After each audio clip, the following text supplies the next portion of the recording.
Monday AI agents took over my work. And I absolutely love it. Chasing deadlines, writing status reports, updating stakeholders. Agents handle the daily grind now. They live inside Monday.com, so they see the full picture. My work, my team, the whole company. And I don't have to worry about the data. It's safe, which means I'm free to focus on the big stuff, knowing everything runs smoothly in the background. It's completely shifted the way we work. Create your own AI agent in minutes on Monday.com. You want to get your backyard summer ready, but you don't want to break the bank? Wayfair gets it. Planning on dining al fresco or relaxing poolside?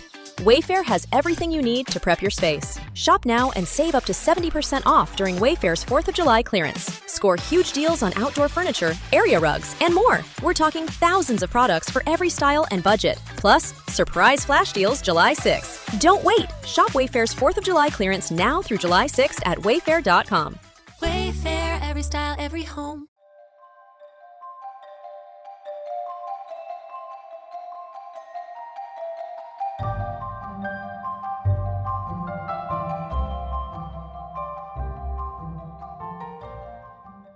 Welcome back to the Ballet Help Desk podcast. My name's Jenny, and I'm joined by my co-founder, Brett.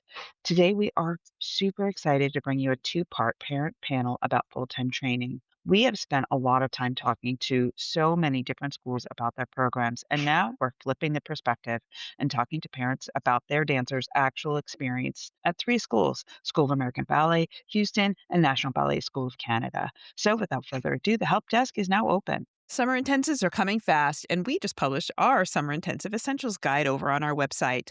We focused on products dancers really rely on, the things that set them up for an incredible summer. Everything in it has been used by real dancers at real programs, and wherever we could, we made a point to include products from dance-run businesses because we love supporting people who are building something in this industry. And don't forget to pick up our very own corrections journal to help you have an amazing summer. Some of these links are affiliate links, so shopping through our guide is a great way to support the show at no extra cost to you.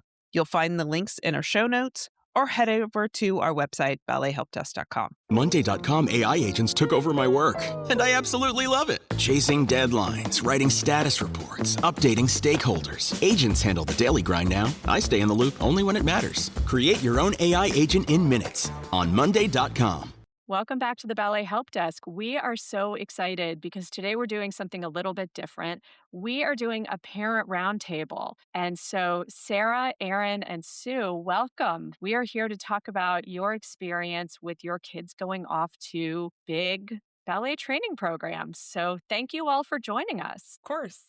Yeah, thanks for having us. So we want to just start by talking a little bit about kind of who you are, what program your dancer attended, how old they were when they left home, just all the things. So can you start us off? Sarah, how about if you start us off? Tell us a little bit about your dancer and kind of how they ended up where they are. Okay, so my daughter went to School of American Ballet in New York at 15. She's 18 now, almost 19. So she's in her fourth year there, and she's what they call a capstone, which means she's in her final year of training there. She signed a contract with Orlando Ballet 2 for the fall, so that's where she's going to be heading in a few months here. We started out, she's been dancing since she was like 6, so and then we went over to there at 15, but I don't know how far we want to go. No, that's actually great. I'm like there's a lot of steps to get there, right? So I'm like, Sure, wait, but how many where did steps she- are we going through? Where did she do her formative ballet training? Okay, so before she she- went to SAB. Okay, she started out at a competition studio, like a really small local competition studio. When she was like 9 or 10, she just really loved ballet. She's like 9, and they were basically like, we can't give her what she needs here. She needs to go to somewhere else, right? Like that has more stronger ballet training, just more regular, right? So then she went to another local place called Evergreen City Ballet. And then from there, she met her mentor, which was Deborah Hadley was her name. She was a retired PNB principal. She passed away a couple years ago. She trained under her for a couple years before going to PNB. Then she went to PNB, Pacific Northwest Ballet, for a little bit. And then she went over to SAB. So so I'm like, it's been a path. They always say, like, the thing where they say, where have people been, or this place took this person and only trained them for a few years, right? At this age, like you kind of hear that cherry picking thing, right? Mhm. But I'm like, there's no place. She's gone to several places. Like they've all been instrumental in her training. So there's not really anywhere where I'd be like, well, that's where she got everything from.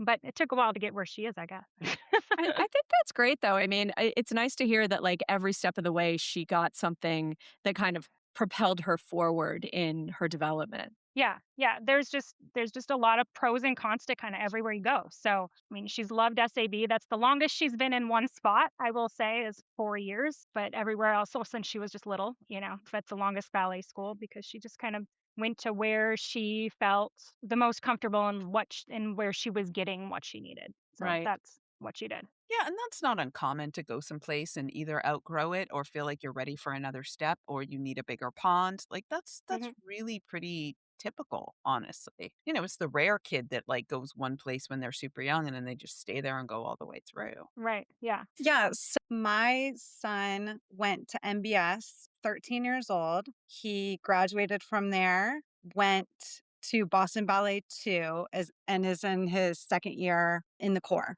at Boston Ballet. Right. And NBS, for those of you that Mhm. don't know, is Canada's national ballet school. So not only did he go away when he was young, he left the country. Yeah.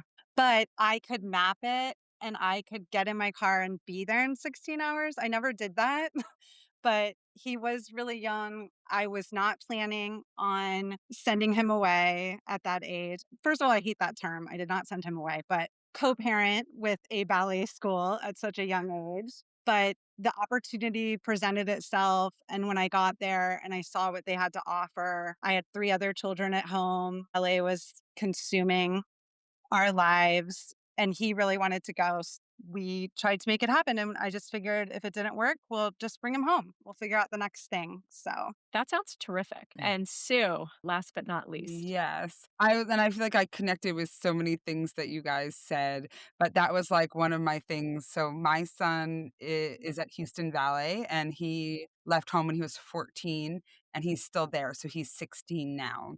And that was like my big thing when he was leaving was, well, if it's not working, he'll just come back just because we signed and I actually spoke with Jen Summers like on the phone. She talked to me because she's amazing and she talked to me at night from her home and she was like, if he's miserable, you don't want to keep him here and we won't want him to stay here. So that like really allowed me to be like, okay, well, we're going to try it. And he really wants it. But if it doesn't work, he comes back home in the middle of the year. He was coming from the Rock School. So he had been at the Rock from 8 to 14, so 6 years. But he was also like, he started at a competition school. And during COVID times, we were able to sort of do both because everything was all loosey-goosey and stuff. But I feel like I knew that Peter would always take him back at Rock too. So and Peter and I talked about it. So I feel like I had my plan if it wasn't working. Did he board at the Rock at all, or was he always just a No, day we student? live like 25 minutes away. So he was always a commuter. And I do think that that is something that can be challenging when the majority of your peers are dorming and you aren't. Sometimes it just can make you feel, I mean, Owen makes a lot of friends, but like sometimes I feel like it just can make you go home to the town that you don't go to school in anymore and all of your friends are hanging out together. That's hard. Mhm. It is hard. I mean, that was my daughter's experience because she lived at home and we live about 50 miles away from San Francisco. Yeah. And so there was like quite a bit of social stuff that she missed and just that hanging out in the common room and doing homework and, Yes. going to the movies and that kind of stuff. She wasn't going to take Bart up and Yes. go to the movies. And then, like that was just, it was just too far. Right. And so there are trade-offs for sure. And they're all the way along, which is one of the things we're really here to talk about is trade-offs. And so That's right. I understand that commuter versus boarding, but we're talking boarding. So Yes. that that is very, very helpful. Okay. You guys all like these are big decisions, right? Like to for your student to go leave home at what is usually a pretty young age, like that's hard. When you guys all had to make that decision, and Sarah, I'm going to start with you. Tell us what your situation was like. Like, how'd you guys come to the decision as a family? Who was involved, and kind of what other things were you dealing with at home? Like, I know Erin and Sue have other kids in the house. Sarah, what about you? How did you guys go about it? We do have two younger. So Okay. at the time, gosh, what would they have been, like 11 and 6 were the two younger. So that was, was like a whole family decision, that's a whole nother topic. That was a lot harder than we ever anticipated it being away from her siblings. Like, they're really, really close, all three of them. I mean, they're like a unit. So that was tough. And they didn't want her to go, but they kind of weren't the main decision makers, because of course they Sure. didn't want her to go, right? None of us Right. wanted her to go. It's not like we were like, yes, go away, It was not an easy decision. And I think sometimes people think maybe it is, like, you get these offers and they're like, you're just going to take that, right? But she had good training at home. It's not that she didn't have good training here. She did. There were just some things that were different there that made her happier, right? So she'd gone there a couple summers, and so it was the environment. She really liked being fully kind of immersed in this. I mean, when you're here, and she went to PNB, and there's lots of great dancers there, and they're very talented and things like that. But some of them are just there. It's their home studio, right? So they're just there because they love ballet, but they don't plan to pursue it past that. And there is a little bit of a difference there as far as, like, just she didn't really feel like as comfortable sometimes. Like, she didn't really feel like that was her place. I don't know how better to describe that, but it was like being around kids where everybody that you're living with all the time, like, yes, they're involved in school and things, but their goal, maybe that changed over the years. You know what I mean? It does change. But at the time, all of them, their goal was the same goal.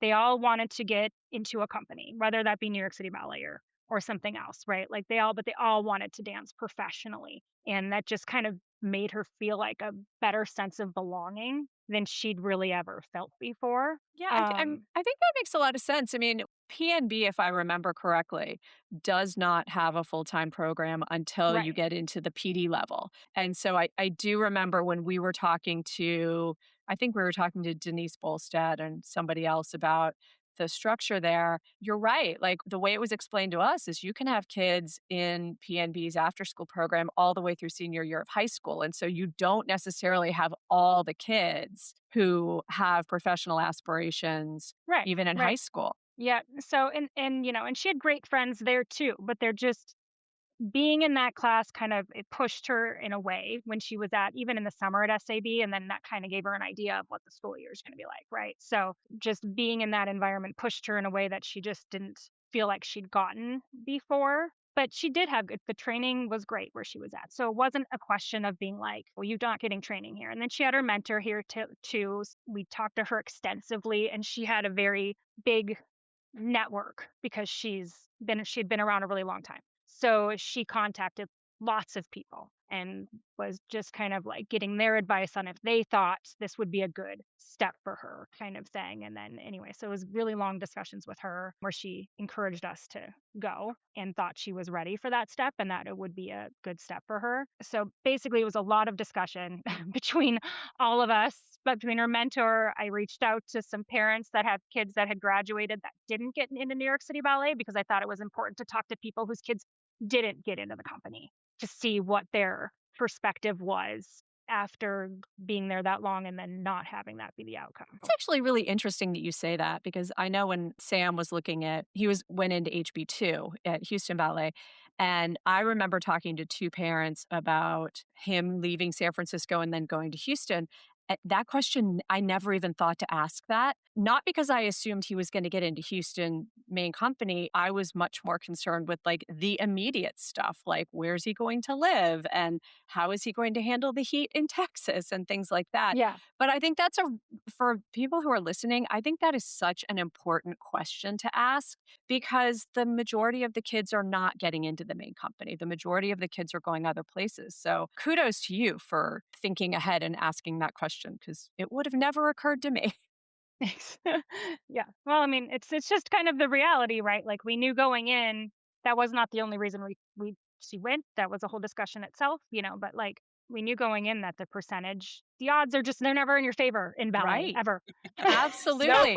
So, Sure So- are. And now a brief pause to hear a word from our sponsors.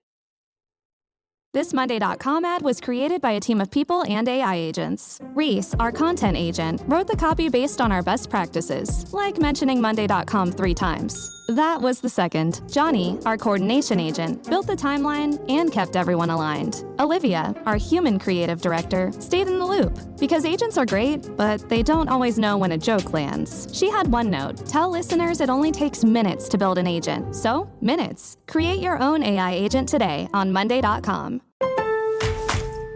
Ahorra más con Lowe's y lleva cada proyecto al siguiente nivel. Ahorra 15% en una selección de puertas de entradas e interiores personalizadas. Además, ahorra $80 en un kit de 2 herramientas de Wolf de 20 voltios max por $169. Y en el Pro Desk de Lowe's trae tu lista de materiales escrita o en una foto y recibe una cotización en minutos. Agiliza tus proyectos mientras sigues ahorrando con Lowe's. Válido hasta 7/8 hasta agotar resistencia. Selección varía por lugar. We are now welcoming reviews of year-round ballet school programs on Ballet Help Desk, whether it's a full-time program, after school, a conservatory, or a company-affiliated school. We welcome all of them. If your dancer has been part of a program, please consider sharing your experience. Imagine there is a family out there right now trying to make an important decision, and your insight could help them feel more confident about their next step. Reviews are completely anonymous, and it takes just a few minutes to complete. And let everyone learn all about the good, the bad, and everything in between. And back to the episode. So, Erin, Wesley went away young. How did Yeah. that come about? So he got offered summer at MBS at YAGP. We sent him. I didn't really know at the time how difficult it was to get into a school like that. That was not something, I was just very protective of him. He had gone to Bolshoi for 2 summers and loved it and desperately wanted to move to Russia, which was obviously not an option. But I said, okay, well, we'll look at options and figure something out. And MBS was really the only national school in North America. So he loved the summer. And I think with a boy, it's a unique situation because if you happen to live near a big city where you can get training with other male dancers of the same age, that's wonderful. That was not our experience. The only time he got to have a full boys program was in summer. So that was definitely a factor in that, is that at MBS, they are in a class of males all the way through. They go through together. And I had not seen that before. I didn't have that anywhere near me. I looked at SAB. He very much thought he wanted to, again, move to Russia. So we were going to Bulgaria at the time. So that limited me on those options. So it just kind of narrowed down and it was the right fit for him. He was a great fit for the school and it checked off kind of all of my boxes. It happened really fast. They invite you at the end of the summer and you have maybe 2 weeks. So I went from being a hard no to saying like, I don't even know if this is possible that we can make this happen. And they were just like, just let him come. We'll figure it all out. I was like, okay. Erin, when you say that it checked all your boxes, what were those boxes? Like, what were those things that needed to be in place for you to allow him to go at 13? Yeah. So academics was huge. My father is a college professor. Not going to college was not on my radar for any of my children. That was an extremely difficult thing. He had to homeschool for 7th grade because the school district basically said he's missing too many days of school. We're not going to accommodate this. He's going to have to homeschool. So I'm homeschooling one. The other kids are going to all different schools because of the ages of my kids. It was just really a chaotic time. And the thought that he could do his ballet training, have very strong academics. They graduate with a diploma from Quebec. So like he had to learn French. He had a really high level of academics. Like he took physics 1 year and I think he was the only one and they provided a teacher. So those kinds of academics was not going to slide there. That was really important to me. It was very interesting. He was going from doing ballet like 5 hours a day to an hour and a half. And I was like, is that going to be enough? I don't really. I had to change the way that I looked at the training because he was in a home studio with a lot of kids that were taking all different types of dance to go to very serious ballet training. I think he took ballet and they didn't do partnering yet, but it was like whatever the folk version is. Anyway, he had like 2 classes a day, and then they had nutritionists do the food, they had academics. And I was like, okay, I don't know if he's going to like this. I don't know if this is going to be enough because he really wanted like everything he could get when he was at home. But the live piano accompaniment, just all of it. I mean, they have counselors from the University of Toronto embedded in their counseling staff. Mental health was a very big focus for them. And after a few years, I really noticed in the training, they really trained them to be in the core. Whereas in the home studio, he was trained to be a principal dancer. So I could see the skills that were necessary he was getting if he chose to take the professional route. I was up until the end, like, go to college if you want. Like, this is great. What a great experience. But you can go to college. And that, I don't think that was ever on his plan. It was just mine. So yeah, the academic thing was definitely like what sealed the deal for me. Everywhere else, I was kind of compromising somewhere. And Sue, what about you? I'm like, what was the original question? So first of all, how did it happen? Like, how did Houston happen? And then how did you guys go about making that decision? Yeah, so he went for summer. And honestly, he went to the first audition and like I forget who was at the audition. I think Kelly and Chris Coomer were at the audition and like they loved him. And if you ask me really, like I knew from the second my kid walked out of that audition door that there was something special there for him. Do you know what I mean? Like, you know, when you're a kid, and I always say like, I think there's lots of great schools. And, you know, I made a decision. I live 25 minutes from a great school, and I made the decision to send my kid away at 14. But there's something I just knew from the way he walked out of that room. I knew he was going to go that summer, and I didn't send him the first year. So he went that summer. He was only 13, and Houston doesn't really take them till 14. He probably, if we were really interested, could have gone that year because his birthday's in October, and they sometimes make that exception if it's really close. But I wasn't ready, and I don't think he was ready. So he was coming out of 7th grade. So we came back home. He did another year at the Rock, but I just kind of knew I love Rock. Great training. And I think I just felt like I knew he needed a next step. He had been there since he was 8, even though the ballet division is different than the professional division. And during that time, Peter came in and took over. So there were a lot of changes. But I just felt like he really needed something different. And I think he needed to be immersed inside of that environment. I also think like he was really comfy. He had been with those teachers for a long time. He was very comfortable. And so he needed just a little bit more. Also, I taught a bunch of ballet over the years. I teach Pilates at the Rock. And so at some point for me, he needed his own space separate from me, even though I love my kid. You know, I think there is a dynamic when you're involved as a parent. And I think it was good for him to like kind of have a little bit of that separation at that. Just to be clear, Peter was supportive of this, right? Yes. I mean, listen, would he have liked to have kept Owen? I'm sure. But he understood what we were doing. We had a Zoom call about it, like where we talked it through. And he even by the end, he was like, I think Owen needs it too. I think like he said the same thing. Like, I feel like he's too comfy here and he needs, but he always left the door open. The door is always open. Like if Owen came back now, he would take Owen now. Like that's just who he is. He really, I think, you know, he wants the best for the kids. So I think he didn't like want to lose him, but he saw some of the stuff that I saw too.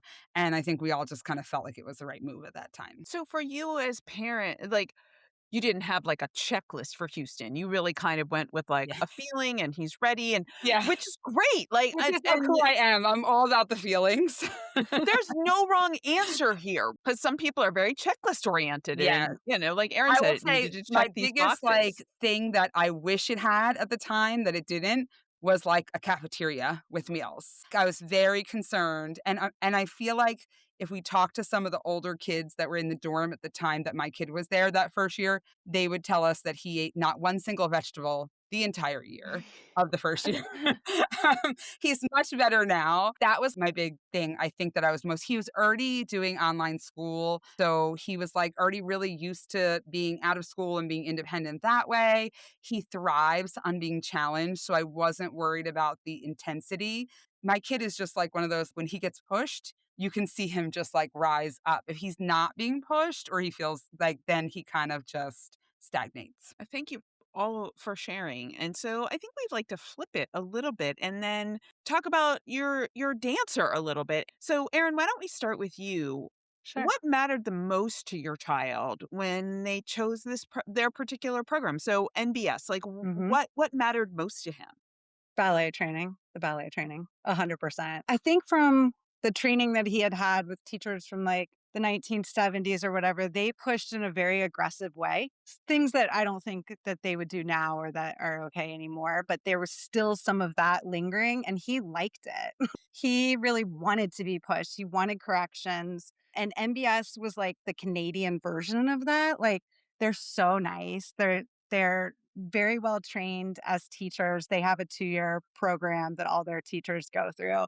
So they push them, but it's in like a very polite way. So I wasn't sure watching it that was going to be what he wanted, but he loved the studios, the live accompaniment. You have that person with you the entire year. Just the way that they did it was so respectful of ballet. Obviously, it's a ballet school. But again, we were just coming from our own sort of cobbled together experience. He had been to the Rock, he had been to Bolshoi, he had done these summer programs. I had started letting him go do short stays at different programs that had year-round training that were close, like Carey Ballet. They were wonderful, but they didn't have all the other things that I wanted. He would have gone anywhere, I'm telling you. If he was ready probably in 6th grade or thought he was. He just wanted to immerse himself in it. And so it just took me a little longer. Fair. Sue, what about you? You know what? Because we were at a larger school already, I don't know that he was like looking to go away per se. It was just that we decided to go away that summer. The summer prior, he stayed at Rock, was Peter's first year. I guess it was 20, I don't know what year that was, but it wasn't that far off COVID. So he stayed home that first year. And then that was the first year that he auditioned around.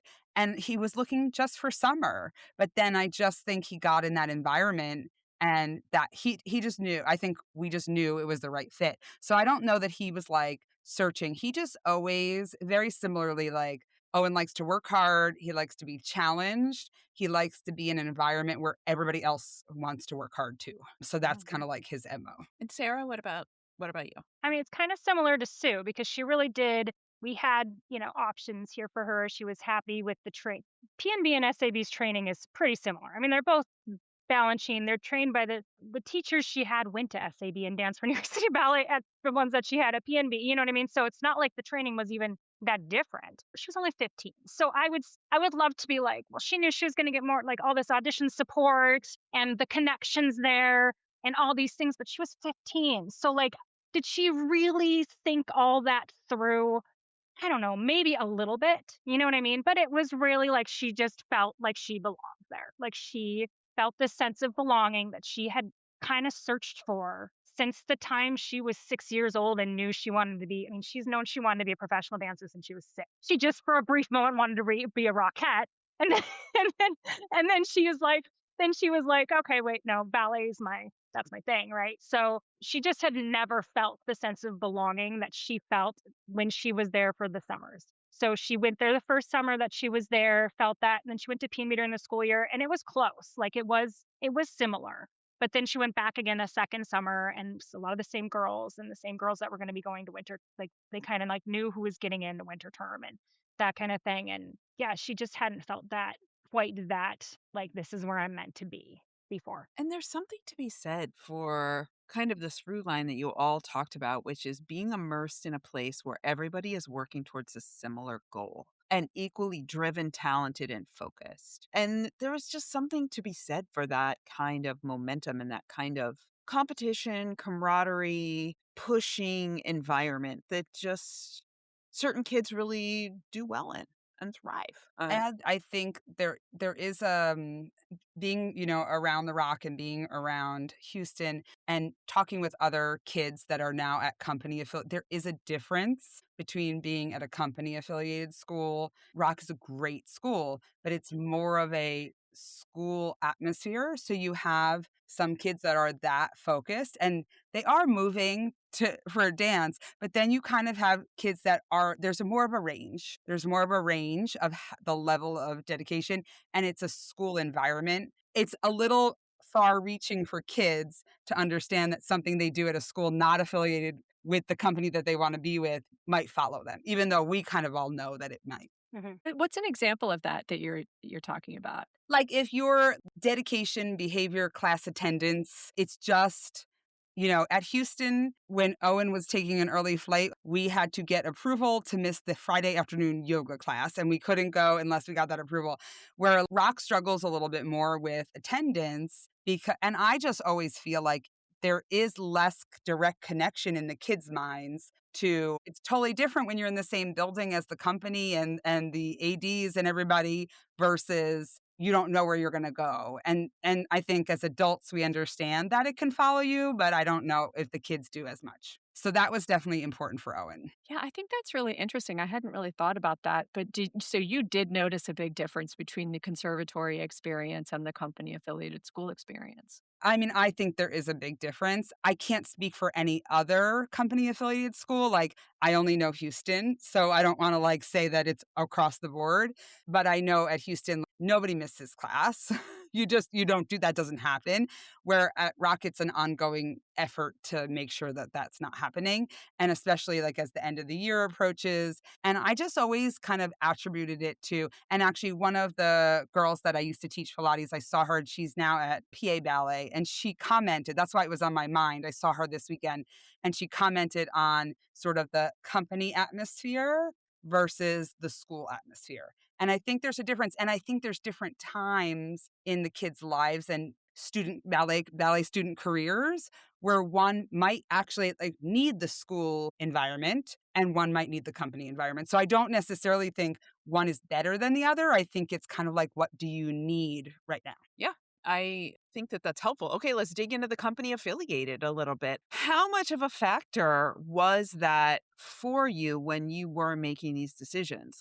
Did the fact that all of your kids went to a company affiliated school, did that pipeline matter to you? It's just speaking, It but I'll didn't say hurt. for me, because I had access to a good school, I wouldn't have moved him unless it was company affiliated, personally. Okay. But that was Okay. because we weren't necessarily unhappy at Rock. We were looking for our next step. You know what I mean?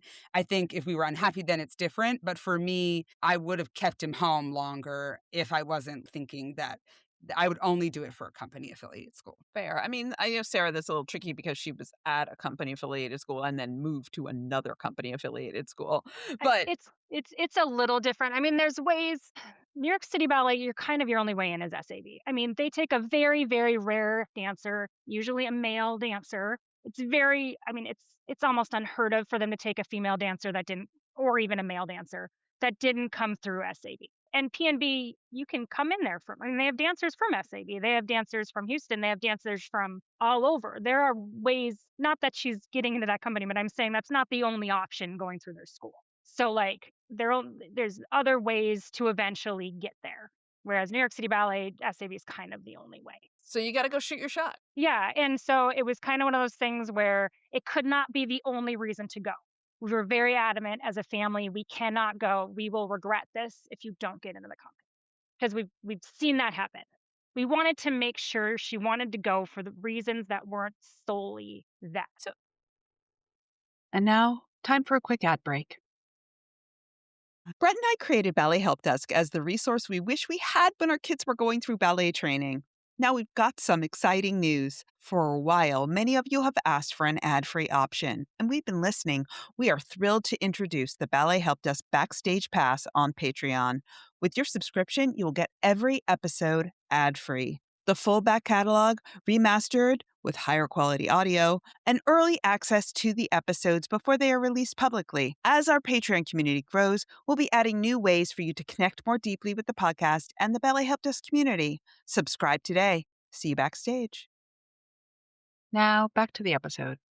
Let me ask all of you this. How much did you consider or did your dancer consider placement rates when they were looking at it? Because like all three of these programs have outstanding job placement rates. And I have always argued that one of the benefits of going to a school like an SAB and NBS, a Houston, San Francisco, is that their dancers typically get jobs at a pretty high rate. And when your kids were thinking about this, like, was that even on their radar at the time? I mean, I know, Erin, your son was really young, but how much were you guys all thinking about this? So, Erin, you want to start? Yeah, sure. I was not thinking about it, but I did look at where they placed dancers. I knew enough to look at that because that was at the time where there were programs that were up and coming that like Ellison Ballet and schools like that everybody was kind of like clamoring towards. And I remember trying to find like the date, like, well, where do the dancers go after?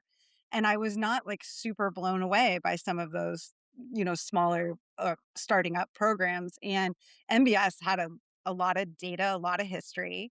And I was like, okay, well, this is great. I will say that one thing I didn't really understand at the time is that they do not necessarily retain every kid that they take into the program. Every year, it's a renewal. I didn't know that. I thought that was unbelievable. Like, I was like, that's awful that they do this. Like, they're like cutting kids. However, obviously, Brett, you and I know being in the professional world, they were just preparing us for what this was actually like. Yep. But all that to say, they can see how they actually grow, all of these other things. By the time they get to that senior year, all those kids are going to be placed because they've selected for that. That wasn't a huge consideration at the time, but I did know that they had a very good reputation. And Sarah, it sounds like you absolutely were looking at that. Yeah, I'm a big researcher. So I kind of research like every single thing there is. It's just kind of, I don't know. But I don't know. It's my way of feeling like I have any control at all, even though I don't, So do a lot of research. So that was definitely a factor for me. It wasn't as much for her, like I said, because I think it was just really far removed. The idea of that at 15 years old, it's like in theory, like I'm sure we discussed it, but I don't think that was a huge deciding factor for her. It was for me. They do have a good record. They do a lot. I mean, a lot, probably more than most places do. I will say that for SAB, it's significant amount of help, which is what gives them the placement rate that they get. It's not balancing or not. I mean, people are like, oh, she's going to go balancing. She's not going to end up at a balancing. She's not going to a balancing company. That's not who hired her. So it doesn't pigeonhole you into that, which is the thing I kind of had to look into, I think, the most. I did have to look into that a bit because that was a concern. Can you talk about that a little bit more? Because I do think there is this belief that if you go to a Balanchine school, you are very limited in where you can get a job. Because I hear people talking about, well, if you don't get it in New York, well, you can go to PNB, Kansas City, Carolina, and after that, you're kind of out of luck. Right. Yeah, I mean, you do hear that. I mean, yes, there are some that are just not going to love a Balanchine dancer, and that's okay because those same places are training kids that aren't going to get into New York City Ballet because they're not Balanchine, right? So it's going to go both directions. But they had, I mean, we're not talking a ton about the schools, but I will say they had like 15 to 20 artistic directors come out and watch their class this year. And there's not 15 to 20 Balanchine companies in this country. Right. So obviously those were not all Balanchine companies, and they really only invite school companies out if they think they're going to actually consider their dancers or that they have a history with hiring their dancers.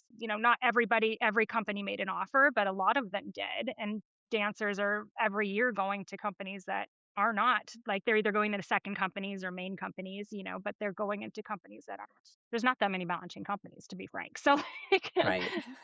Well, absolutely. And I'm glad that you addressed that because I do think that is a little bit of a myth that, there's only 3 places you can go, 4 Right. places or whatever. That is a really small number. Okay, let's talk about the thing that everyone wants to talk about, which is housing. Tell us about each of your dancers' housing situation. How much did housing factor into your decision? And what was it actually like once your dancer got there? Why don't we start with, I don't know, why don't we start with you, Sue? All right. My son was in the Center for Dance dorms. There are 16 dancers in that dorm. So 8 boys and 8 girls, although they have restructured a little. So my son is very excited because him and his roommate are getting like the apartment in the Center for Dance Dorms this year because they used to have someone like right there. They do a whole different way of having RAs now. I don't even fully know that I fully understand it, but it made an empty apartment for someone that used to be there living there. So I think now that might make it 18 because they make more space. There's 8 shared dorm rooms. I have a funny story, and hopefully he'll never listen to this episode, but we walk in and my son is very chill person. Even though he likes to work really hard, he's very driven. He is like unaffected by a lot of things. Like sometimes, and I have 3 different children, so I have the full spectrum. I have one with so much anxiety. So with Owen, sometimes I want to like shake him because he's just so chill. So we fly out to get our stuff and we're at Target and I'm like, do you want some bins to organize your stuff? He's like, why would I need bins? Such a boy, right? So then we walk into the dorm and his roommate has like perfect bins, fully organized. I look in the closet and his roommate's clothes are hung in a way that I don't even think my child would be capable of hanging them. And I was like, oh, this is going to be very interesting. But they're still roommates today, so they've survived. And I do think that being roommates with him has made my son slightly neater. So there's that. That is really funny. And opposites sometimes work. They each have their little group, but then they get along together and they have worked on, like, it's been great. We've had no issues whatsoever. So let's go back to the food thing because you said that they Yes. didn't have a cafeteria. Do they Yes. now have a cafeteria or do they No. still not? No. So they have 2 to 3 community meals a week. It might be 3 now, but it was definitely 2 when Owen moves there. This is the only thing I'm going to say, but like his RA that year, the RA the year before was amazing. And the RA that year was not a cook. So a lot of those meals ended up being very questionable. The deli like sandwiches and you're like, he could make that himself. Yeah. So they cook, they make their own meals, breakfast, lunch. There's 2 to 3 community meals a week, but otherwise they take them to HEB and they go food shopping and they do it all. Did you prep him at all for that before he did. left? Like, Well, did you teach him to cook? No, I tried. To the point that he allowed me to, I tried to teach him how to make a few things that he knew, but like, honestly, he was not super cooperative. So I feel like the first year I raised my children to be very outspoken about their own wishes and demands, which seemed really great when they were little, but questionable now. He would do like chicken nuggets and fries, and they had like an air fryer. So he'd do chicken nuggets and fries. He would, I think now this year he added in like he'll do a grilled chicken Caesar salad kind of thing that he does. He has added, my son at the time wouldn't even eat eggs in the morning. So I tried to teach him how to make pancakes and he learned with me, but I don't think he ever did it once he was there. So so he's got like a routine. You know, he has the same breakfast every morning, yogurt, granola. He does do eggs now, but he didn't. And now he'll add in veggies too. And the nice thing is he's been mature like since the day he was born. And he tends to like connect more with kids a little bit older than him. And some of these older boys actually like impact him in a positive way in terms of the food and the eating, because I feel like they'd be like, what are you eating? And they're like, I made this, here, eat this with me. So I feel like they would kind of take him under their wings a little bit. Erin, what about the situation at MBS? Yes. So they do dorms. The winters are really rough, as you can imagine, in Canada. And so they did a huge building makeover before I got there. And all the buildings are like interconnected now. So there's a walkway between the studio and the schools and the dorms where they don't have to go outside. They were extremely worried about their feet or like slipping on ice. So they actually treat the sidewalks themselves. They do have cafeteria. They have a nutritionist that does the food. I think that was a challenge for him. The opposite of Sue, like there were no sweets. I think maybe once a month they'd have like a carrot cake or something. And we live in the South. I mean, we eat everything. So he was like, okay, this is a lot. But it's probably almost overprotective. I mean, at 13, it was great. At 17, he was like ready to break away. So I don't know what the balance there is, but they did their laundry for them. Their rooms were cleaned for them. They had lockers. So they would put their clothes in the locker at the beginning of the day, go through their day, come back, and their clothes are folded. Are you serious? Yeah, Whoa. I'm serious. What? when he had to move out on his own at 18 and take on all those tasks, it was a really big challenge, to go from like zero to nothing. So on the one hand, it's an incredible like boarding school experience. On the other hand, you're going to be living on your own at 18. So it got a little tricky at the end. But when he was 13 there, I was like, okay, great. They're taking care of absolutely everything. Ooh, that's so interesting. Okay, Sarah, I feel like you're going to be a little bit of a happy medium in here. Yeah, that's what I was just thinking. I'm like, we're right in between. I mean, SAB, it's great. Everything's in the same building, right? So you just take an elevator from the studio. The studios are there. You take an elevator up to your room. You take an elevator down to the cafeteria. So they share a cafeteria with Juilliard. So it's college, like basically a college cafeteria. But yeah, nobody's doing their laundry for them. So she had to learn how to do that at 15, which some kids already know how to do that at 15, but it was a learning curve for her. So she didn't. So she had to do that. She makes she's got like a spaghetti maker where you can make spaghetti in the microwave kind of thing, because like sometimes she's like, I just want spaghetti. I'm sick of the chicken strips at the cafeteria, because it's still college cafeteria food, which I didn't never have to eat that for 4 years.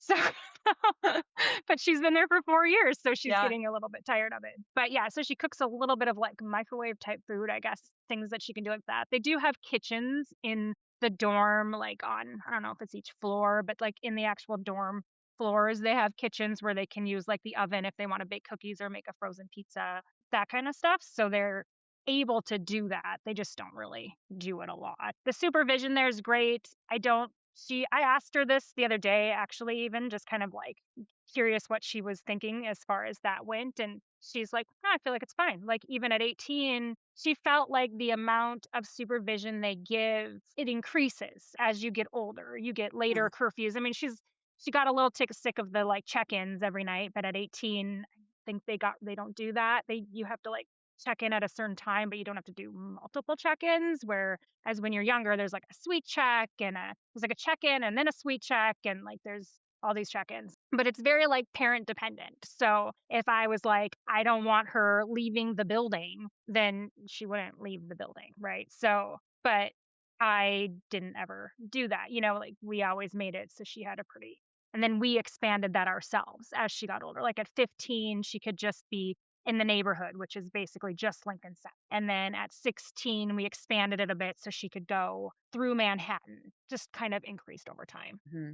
So for any of you, except for Sue, because he had to do all of his cooking, Erin and Sarah, like, did you guys have like air fryers in their room or things like that? Was it just like microwave? No. And it's my understanding NBS is pretty strict about that. Yeah, we didn't have any. The food is heavily monitored, and I think having a boy, that was interesting, but they were very, very aware of how much everybody was eating and making sure they were eating enough. Mm-hmm. So like their diets were pretty heavy, like maybe 3,000 calories a day, but it was like lean meat, vegetable, salad, and those were your options. And so they heavily monitored it. So there was like no food in the room. I see. Sarah? We sent her big Amazon Fresh, or like every, because she needs to eat a lot and she needs to eat throughout the day. So it cannot just be the way her appetite runs is like, she can't just eat 3 meals a day. You know what I mean? It really has to be consistent snacks throughout the day. So it's just like, I don't know, it's just how she kind of runs, right? So we would send her like a big Amazon Fresh package like once a month with basically, all the snacks she likes, she eats plenty of junk food. So that is what she would eat a lot of, probably more if she just could, like, she had all of her own money to go buy it all. But like so we sent her all the things that she enjoys. And then she would get her, what do they call them? Acai bowls or whatever. She'd have that every morning for breakfast from the cafeteria, and they made her that. So she's like, how am I going to do that in the fall? I don't know how to make those myself. And she's like, I can't pay for those. It's expensive. So blenders are relatively inexpensive. She will figure it out. She'll be okay. So we would send her like, any like ready to eat food, so that she just could bring protein bars to class, all those things. They also now just this year started they have like a snack closet kind of thing where they in their they have like a whole new floor there basically where it's all just wellness stuff. So now they started this, they have it constantly filled with snacks, like Houston protein has bars, all those too, things. Yeah, so that's been kind of nice because then she just can grab one there whenever she wants to too. they can't have a microwave in their room, but they can have it in the suite hallway. And then she has a toaster because she eats a lot of like bagels. So she has a toaster in her room, but she has to like get special permission for that. So every year she has to tell them she has a toaster in her room. So, but Show her yeah, toaster skills. yeah, exactly. I'm like, okay, a toaster is really that concerned, but okay. So They she catch has on to. fire a lot. I guess they must. So they have to be aware that she has the toaster and she has to keep it unplugged when she's not using it. All these things, but the microwave, and then a lot of them have like a Keurig or a thing in their suite because they have like the way that the rooms are set up is they have like a hallway that's the suite, and then the bathrooms across, and then the rooms like 4 rooms in a suite, but they're all like connected. And if I remember correctly, SAB has all single rooms, right? No, they have some, which she has this year, and they're Yeah. they're an extra cost, and they're allotted to apprentices, capstones. It goes in kind of order, right? So like apprentices get first dibs on them, and then it goes capstone, like how long you've been there, kind of thing. I don't remember how many there are. I want to say there's like a total of like 12, maybe. There's like 2 suites of them, so like 6 and 6, and one usually ends at. Maybe there's 3 suites. Anyway, it's not all of them. If we're talking like back COVID time, her first summer there, everybody had a single suite. So, or single room because it was COVID. So you said something interesting. The apprentices can live in the dorms? So they can live in, I can't remember, there's an age cap, but they can live in it like they're in their apprentice year. So some of them, I don't know if there are any this year. Usually his past years there have been sometimes, but I think all of them got apartments this year, maybe. I don't remember, but they can. So like, let's say there's like those who were told in December that they're going to be apprentices next fall, they can stay the next year in the dorm if they choose to. That's really cool. I mean, it makes sense Yeah. for New York because I feel like Yeah. it's so. I mean, I have 40-year-old friends that still have roommates in New York City, so Yeah.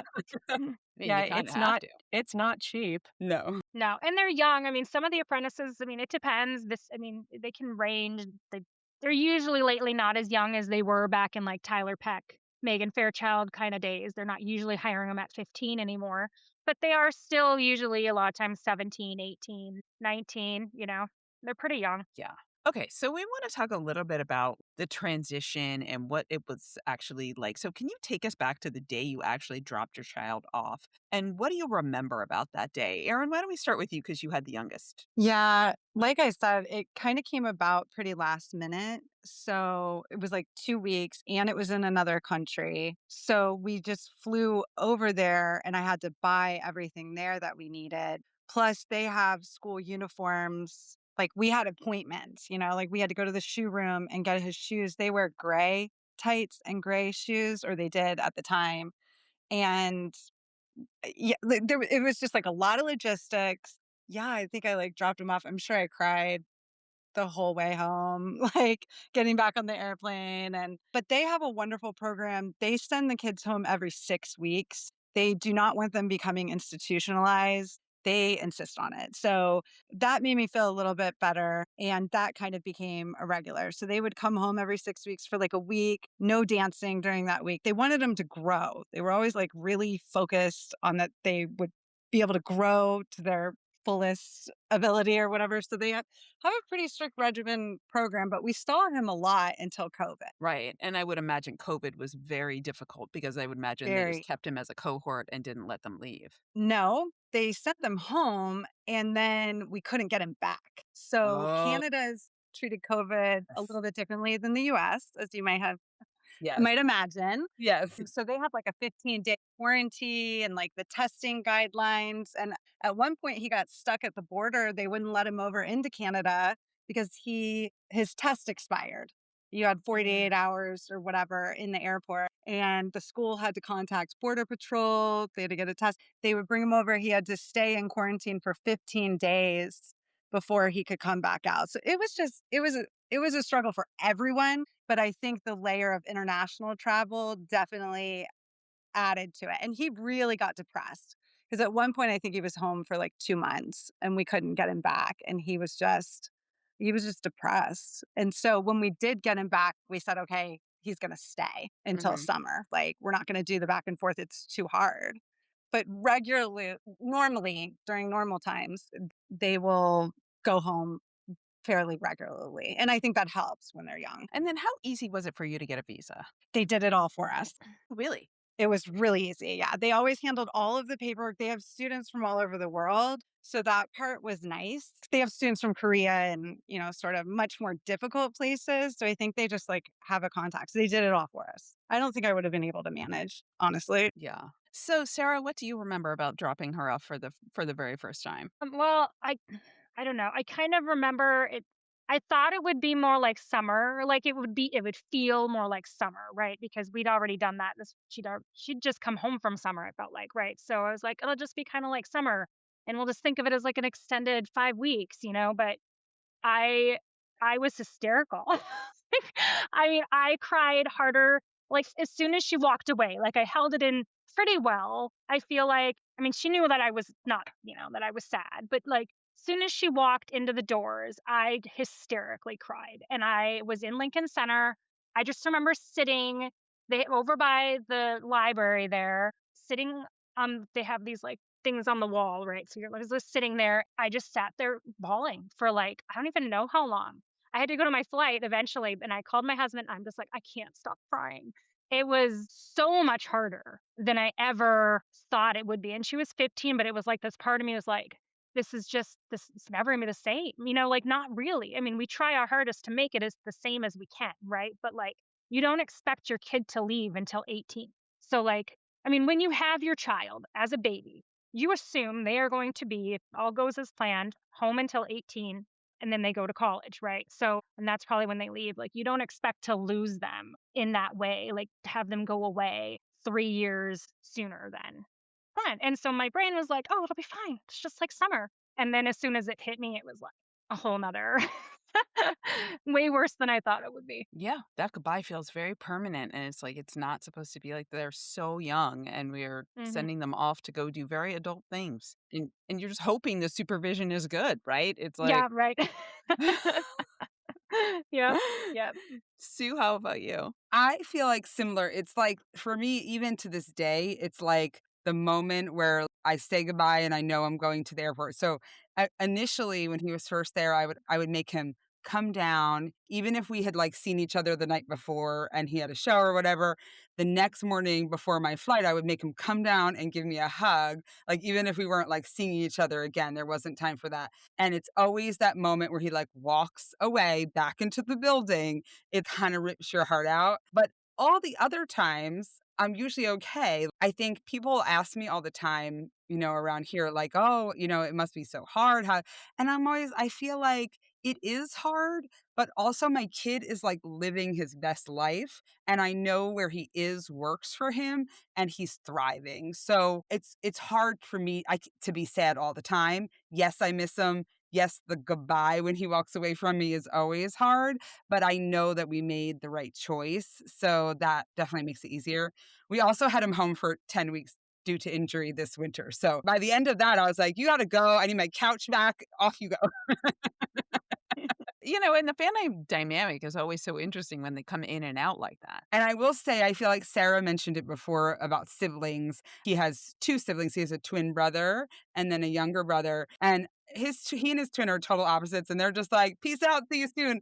But his younger brother has really, really struggled. Like it impacted him honestly way more than I anticipated. So I would say like if people are considering this, not that it should stop it from happening, but just to like be aware because I think it affected him a lot more than I expected. Can we talk about that a little bit? Once you dropped them off, once you had gone home, how was like that adjustment period, not just for you, because obviously there's the adjustment as a parent, but how did your child whom you had just dropped off, what was the adjustment like for them? And then also, since all of you have other kids at home, how did it impact, like, what was the dynamic with the siblings? So Erin, why don't we start with you? Yeah, definitely really hard for the siblings. I agree with everything that's been said. I didn't really anticipate it. I was dealing like with my own feelings, as women and moms, we're always, of course, wanting to take care of everybody else. I was worried about him in this new journey. I was worried about supervision, all of the things. It was a pretty tumultuous time. for sure. Like, I'm not going to sugarcoat that it was like easier for everyone, but our family was kind of getting consumed with ballet because of driving him. I mean, it was only 30 minutes away, but we're like driving back and forth. I have a younger one who's like getting dragged along in the car seat all over town. My other kids are chasing their own dreams, so we're like going to the baseball field and the soccer field. And it was really difficult when he was home towards the end. And so like this became a solution that he would get the best that he could get and I could give my more fuller attention to my other kids. So it was like both, those is sort of like a lot of feelings, and some of it was good and some of it was just really hard. I personally struggled the most with the comments that other people would make, especially outside of ballet. The like, oh my gosh, I could never let my child go away. Like, you're so strong. Yeah. I was like, I am not.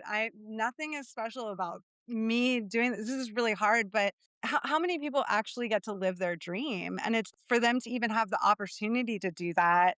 I felt like I had to at least give him the best opportunity that he could have. So, yeah, I mean, I would cry. I would burst into tears in the grocery store because somebody would make some sort of comment. It took me a long time to get to a place where I was like, I made the right decision, because you don't know how it's going to work out. Absolutely. Sarah and Sue, did you also deal with a lot of judgment from other people? It wasn't like judgment, but it was there were definitely comments. And I think I always just had my standard answer of like my kid's living his best life. Yeah, I would say there was some in that. I think what bothered me most is there were comments of people kind of like, oh, I could just never do that because we're such a close family. Like, we are very close. I mean, I talk to her for hours and hours every week. We're still very close. We were very close then and we're still close now. This did not change that. And it's not like it was like, oh yeah, I just want to get rid of her. You know? Yeah, that Like, judgment is so crazy. Like, Yeah. it feels like such a judgment on your family. And it's like, wait, you Right. don't know my life. Like, Yeah. why are Right. you putting all of that assumption on that we are not equally close? Right. Like, we're very close family. So it wasn't like, oh, this is just so easy because we don't ever talk anyway. Or anything like that. Right, right. Well, and you get like I had somebody say to me once, we believe in raising our own children. Oh. And that's why we won't Yeah. send our dancer away. And I was like, you're right. I don't believe in raising my own children. I would rather outsource all of that. And yes, I had my days where I would love to outsource that. I was like, what do you think? We don't want to raise our own children, but whoever said this is their dream, like, how do you say Right. no to that? Yeah. How do you tell them, like, I'm sorry, but I don't want you to leave home because I will cry every time you leave. So therefore you can't chase your dream? You can't do that. Right. I don't want to police that kind of judgment because there are some families where they feel very, very strongly about it. And so I don't want people to feel like we here in this conversation are judging them for that too. No. And I feel No. like everybody gets to Yeah. make their own choices. I just Yeah. feel, and I agree with you in the way that it's because I'm not judging you for your choices, please don't judge me for mine. Exactly. Mhm. Yeah. I feel like Just I've because seen that in some groups where like then somebody says, oh, but I need to. And I think it's goes both directions. Like everybody needs to respect each other. I have 3 super different kids and I would make 3 totally different decisions for each of my kids. So it's not only about your family values, but it's about knowing each individual child and what is going to work for them and what they're going to be able to handle. Because I would make different decisions. I wouldn't necessarily make the same decisions for his siblings. Yeah, absolutely. I'm so glad we're talking about this because I do think that this is something that the judgment is kind of crazy. I mean, even to put your kid in full-time training, there's a lot of judgment. It's the family values. It's that we value education too much. It gets awfully tricky. That concludes part 1 of our parent panel. Tune in next week for part 2. If you're enjoying the Ballet Help Desk podcast, please take a moment and subscribe, rate, and drop us a review on Apple Podcasts or wherever you listen. And while you're at it, don't forget to swipe that auto-download button so you never miss an episode. Thanks so much for your support. Until next time, the Help Desk is now closed.